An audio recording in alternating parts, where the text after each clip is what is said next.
East Bengal কিন্তু transfer মার্কেটে just ঝড় তুলতে চলেছে।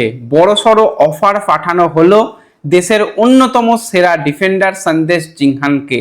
তার সাথে সাথে কেভিনের পরিবর্তক বিদেশিকেও কিন্তু ইস্ট বেঙ্গল চূড়ান্ত করে নিল। তো নমস্কার বন্ধুরা, welcome to SD unique sports. তো এই ভিডিওতে আমরা বেশ কিছু ইন্টারেস্টিং ট্রান্সফার নিউজ নিয়ে কথা বলবো, যেখানে একজন স্প্যানিশ প্লেয়ারকে সাইন করানো হয়ে গেছে, সেই প্লেয়ারকে নিয়ে আপডেট শেয়ার করা। ইস্ট বেঙ্গল বেশ কিছু বড় ট্রান্সফার ডিলের দিকে এবার যাচ্ছে, সেই নিয়ে কি আপডেট রয়েছে সেগুলো তোমাদের সঙ্গে শেয়ার করে নেব আমরা এই ভিডিওতে।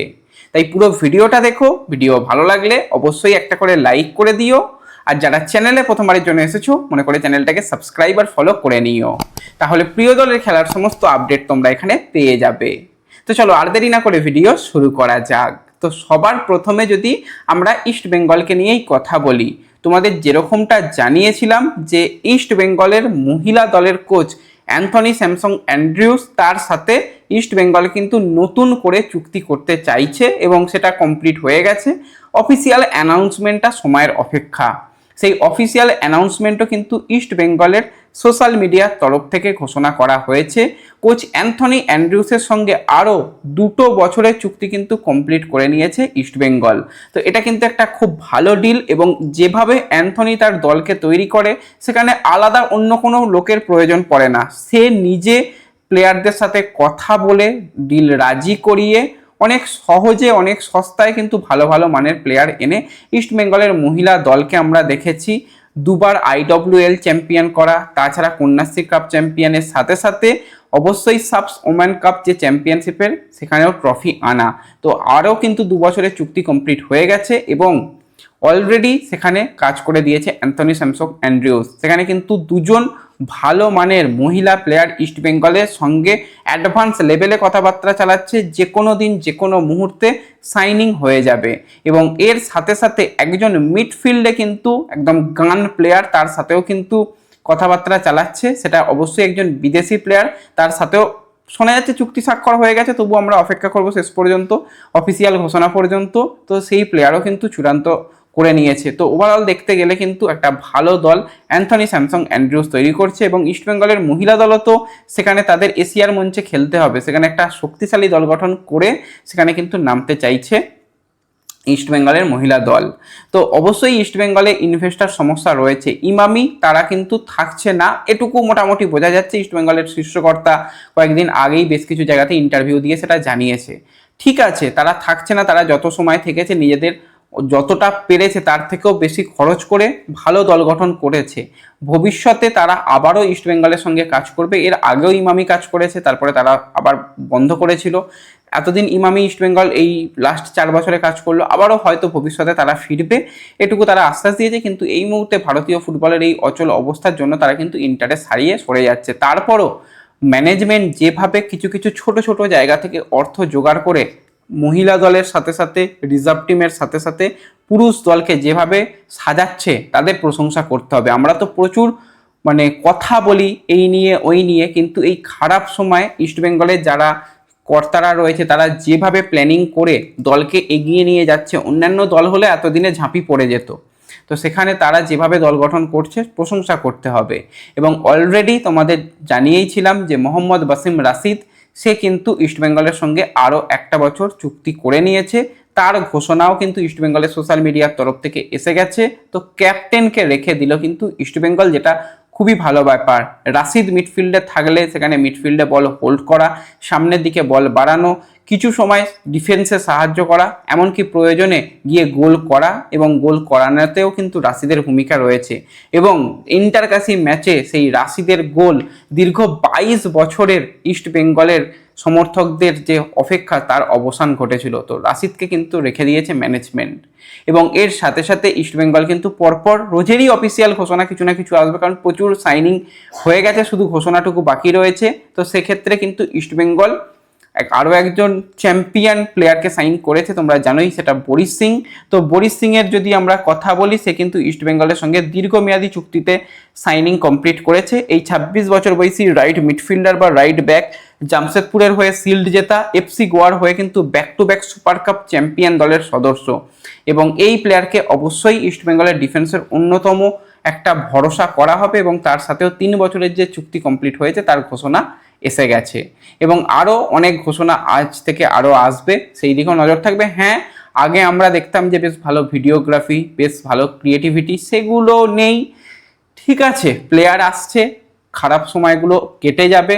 ইস্টবেঙ্গলে যেটা তোমরা সোশ্যাল মিডিয়া দেখতে পেতে, ফেসবুক, ইনস্টাগ্রাম, টুইটার, সেগুলোতে এখন তাদের অ্যাক্সেস নেই, সেগুলো ইমামি ইস্টবেঙ্গল চালাতো, কিন্তু সেগুলোকেও ইস্টবেঙ্গল ম্যানেজমেন্ট চেষ্টা করছে ফিরিয়ে আনা। ক্লাবের যেটা সোশ্যাল মিডিয়া ফেসবুক পেজ রয়েছে সেটা তো ঠিক আছে, কিন্তু বাদবাকিগুলোও কিন্তু অবশ্যই ক্লাব চেষ্টা করছে তারা সেই অ্যাক্সেস নেওয়ার, সেগুলো হয়ে গেলে সেখান থেকেও পরপর তোমরা দেখতে পাবে এবং যেরকমভাবে ভিডিওগ্রাফি হতো সেরকম হবে, অপেক্ষা করো, আর কি করা যাবে।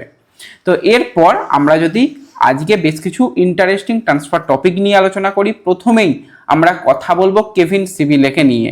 তো কেভিন থাকছে না, এটা কার্যত নিশ্চিত হয়ে গেছে, শুধু থ্যাংক ইউ জানানোটা সময়ের অপেক্ষা। কেভিনকে ম্যানেজমেন্ট রাখতে চেয়েছিল, কিন্তু যেরকমটা শোনা যাচ্ছে একজন কিন্তু সেন্টার ব্যাককে ইস্টবেঙ্গল ম্যানেজমেন্ট, বিদেশি সেন্টার ব্যাককে ইস্টবেঙ্গল ম্যানেজমেন্ট চূড়ান্ত করে নিয়েছে। তার মেডিকেল এবং কিছু পেপার ওয়ার্ক বাকি রয়েছে, সেগুলো কমপ্লিট হয়ে যাওয়ার পরই হয়তো ক্লাবের তরফ থেকে নাম ঘোষণা হবে এবং প্রোফাইলগত দিক থেকে খুবই একটা ভালো প্রোফাইলকে কিন্তু অবশ্যই ম্যানেজমেন্ট তারা একদম ফাইনাল করতে চাইছে। কারণ এর আগে আমরা দেখেছি সেখানে হেক্টর ইউসের মতন প্লেয়ার বা আরও কার্ল ম্যাকিউ টাইপের প্লেয়ার, এই রকম টাইপের প্লেয়ার হয়তো একটু বয়স বেশি এসে তারা যেভাবে খেলেছে মোহনবাগান সুপার জায়েন্ট বা এটিকে মোহনবাগানের সময়, তো অবশ্যই হাবাস কিন্তু একটু এজ যদি হয় সেই ডিফেন্ডার তাতে কোনো অসুবিধা নেই, তার সাথে কিন্তু চেষ্টা চালায় সেরকম একজন এক্সপিরিয়েন্স প্লেয়ারকে নিয়ে আসা এবং তার সাথে আনোয়ার রয়েছে, লাল রয়েছে, জমে যাবে। তো সেই রকমই চলছে, তো নাম সামনে খুব তাড়াতাড়ি হয়তো আসবে, আজ অথবা কালের মধ্যে তোমরা নামও জানতে পেরে যাবে। তো সেই নাম তোমাদের সঙ্গে পরবর্তী সময় অবশ্যই আমরা শেয়ার করে নেব এবং এর সাথে সাথে একজন বিদেশি প্লেয়ারকে নিয়ে তোমাদের আপডেট শেয়ার করি। তো সেই প্লেয়ার হচ্ছে নিকোলা। তো নিকোলাকে তোমরা সবাই চেনো, তাকে আমরা লাস্ট সিজনে জামশেদপুরের হয়ে খেলতে দেখেছি। 31 বছর বয়সী সার্বেরিয়ান সেন্টার মিডফিল্ড পজিশন বা ডিফেন্সিভ মিডফিল্ড পজিশনে খেলে। তো এই প্লেয়ার ইন্টারকাসির হয়েও কিন্তু হাবাসের আন্ডারে খেলেছে এবং সেখানে চ্যাম্পিয়ন দলের সদস্য ছিল এবং ব্রিলিয়ান্ট পারফরমেন্স ছিল। তো নিজস্ব সোশ্যাল মিডিয়াতে সে কিন্তু জামশেদপুর এফসিকে থ্যাংক ইউ জানিয়েছে। ইন্ডিয়ান ফুটবল লিগে 56 ম্যাচে 19 গোলের সাথে 13টা অ্যাসিস্ট রয়েছে, আইএসএলে 13 ম্যাচে 2 গোলের সাথে 2টো অ্যাসিস্ট রয়েছে। তো দেখা যাক এই প্লেয়ারের দিকে, কিন্তু আইএসএলে 2টো ক্লাব তো অলরেডি ইন্টারেস্ট শো করেছে, শেষ পর্যন্ত কোন দল ডিল ডান করতে পারে সেই দিকে আমাদের অবশ্যই নজর থাকবে। এবার যে নজরটা যাচ্ছে ইস্টবেঙ্গল ম্যানেজমেন্টের, এটা আজকের নজর নয়, দীর্ঘদিন ধরে এই নজরটা ছিল যে এমন একজন প্লেয়ারকে নিয়ে আসা যে জাতীয় দলে দাপিয়ে ফুটবল খেলেছে, অর্থাৎ আনোয়ার আলীর সাথে জাতীয় দলে দাপিয়ে ফুটবল খেলা সন্দেশ জিংহানের দিকে ম্যানেজমেন্ট কিন্তু অনেকটা কথাবার্তা চালাচ্ছে। আমরা অনেক দিন ধরে আপডেট শেয়ার করে আসছি, সন্দেশকে আনতে গেলে প্রথম হচ্ছে তার ফ্যামিলি, সেটাকে যদি রাজি করানো যায়, তার হাই স্যালারি সেটা যদি ম্যাচ করানো যায়, সন্দেশকে ইস্টবেঙ্গলের জার্সি পরাতে অসুবিধা হবে না। কারণ একটা টাকাও তো ট্রান্সফার ফি দিতে হচ্ছে না, যেই টাকা ট্রান্সফার ফি দিতে হচ্ছিল সেই টাকা আর কিছু টাকা দিলেই সন্দেশকে পাওয়া যাবে, কিন্তু ওই তার ফ্যামিলিকে রাজি করানোটা হচ্ছে একটা ব্যাপার। তো সেক্ষেত্রে যেরকমটা শোনা যাচ্ছে কথাবার্তা কিন্তু বেশ পজিটিভভাবে এগোচ্ছে। খেলনামের তরফ থেকেও আপডেট এবং আমাদের তরফ থেকে ওই একই আপডেট আমরা শেয়ার করছি।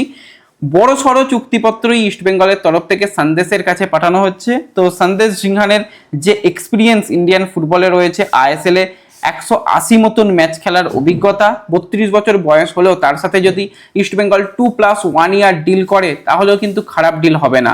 তো সেরকম অ্যাডভান্স লেভেলে এই মুহূর্তে কথাবার্তা পৌঁছাচ্ছে, কিন্তু গোয়া তাকে চাইছে ধরে রাখতে, কিন্তু এখনও আজকের দিন পর্যন্ত সাইন করেনি। তো দেখা যাক, শেষ পর্যন্ত সাইন করে দিলে জাস্ট জমে যাবে। এবং এরকম একজন এক্সপিরিয়েন্স প্লেয়ার দরকার, ইস্টবেঙ্গলের কাছে খুব বেশি এক্সপিরিয়েন্স প্লেয়ার অন্তত ফার্স্ট 11-এর ক্ষেত্রে নেই। সৌভিক চক্রবর্তী রয়েছে, কিন্তু সৌভিক চক্রবর্তী কখনোই ফার্স্ট 11-এ আসবে না।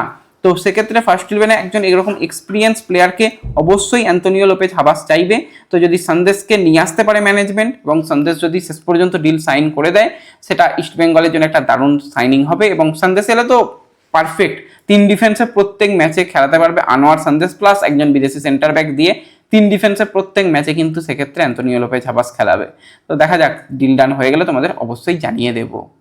তো এরপর একজন বিদেশি প্লেয়ারের কিন্তু ডিল ডানের খবর বেরিয়ে আসছে, সেই প্লেয়ারকে নিয়ে যদি আমরা কথা বলি, একজন স্প্যানিশ প্লেয়ারকে কিন্তু আমরা এবার আইএসএল এর মঞ্চে দেখতে পাবো। তো সেই প্লেয়ারকে নিয়ে যদি কথা বলি, 34 বছর বয়সী স্প্যানিশ ডিফেন্সিভ মিডফিল্ড পজিশনের প্লেয়ার অ্যালেক্স ভেলোজ। তো এই অ্যালেক্সের যদি আমরা কথা বলি, সে স্পেনের আন্ডার 19 দলের সদস্য ছিল। সেন্টার ব্যাকের সাথে সাথে কিন্তু সেন্ট্রাল মিডফিল্ডার, ডিফেন্সিভ মিডফিল্ডেও কিন্তু খেলতে পারে, ভার্সেটাইল রোল কিন্তু রয়েছে। এর আগে স্পেনে বেশিরভাগ সময় খেলেছে, সেখানে লা লিগা 2তে তার খেলার অভিজ্ঞতা রয়েছে। তাছাড়া কিন্তু স্পেনের 3rd ডিভিশন ক্লাবে খেলার সাথে সাথে সাইপ্রাসে কিছু সময় খেলেছে, ইংল্যান্ডে কিছু সময় খেলেছে। তো হিউজ এক্সপিরিয়েন্স নিয়ে আসছে, বয়সটা হয়তো একটু বেশি। হ্যাঁ, এই প্লেয়ারের সঙ্গে কিন্তু চুক্তি 1 বছরের সাইন করে নিয়েছে এফসি গোয়া। বয়স একটু বেশি, এর আগে আমরা ডেভিড ট্রিমরের মতন প্লেয়ারকে দেখেছি, তারপরও তার কোয়ালিটি নিয়ে কোনো কথা হবে না। তো এই প্লেয়ারও কিন্তু একই রকম কোয়ালিটি নিয়ে আসছে, টাইপস অফ এডু বেডিয়াকে আমরা যেরকম দেখেছি সেই টাইপের প্লেয়ার। তো একটু এজ বেশি হলেও কিন্তু একটা ভালো সাইনিং এফসি গোয়া কমপ্লিট করে ফেলেছে। তো বোঝা যাচ্ছে প্রত্যেকটা দল কিন্তু তারা ট্রান্সফার মার্কেটে অ্যাক্টিভ রয়েছে। তো দেখা যাক, সামনের দিকে বেশ কিছু বড় বম হয়তো ট্রান্সফার মার্কেটে পড়তে পারে, সেই দিকেও আমাদের নজর থাকবে। তো ব্যাস এই ভিডিওতে এই আপডেটগুলোই শেয়ার করার ছিল। ভিডিও ভালো লাগলে অবশ্যই একটা করে লাইক করে দিও, চ্যানেলে প্রথমবারের জন্য এলে চ্যানেলটাকে সাবস্ক্রাইব আর ফলো করে নিও। দেখা হবে পরবর্তী ভিডিওতে। ধন্যবাদ।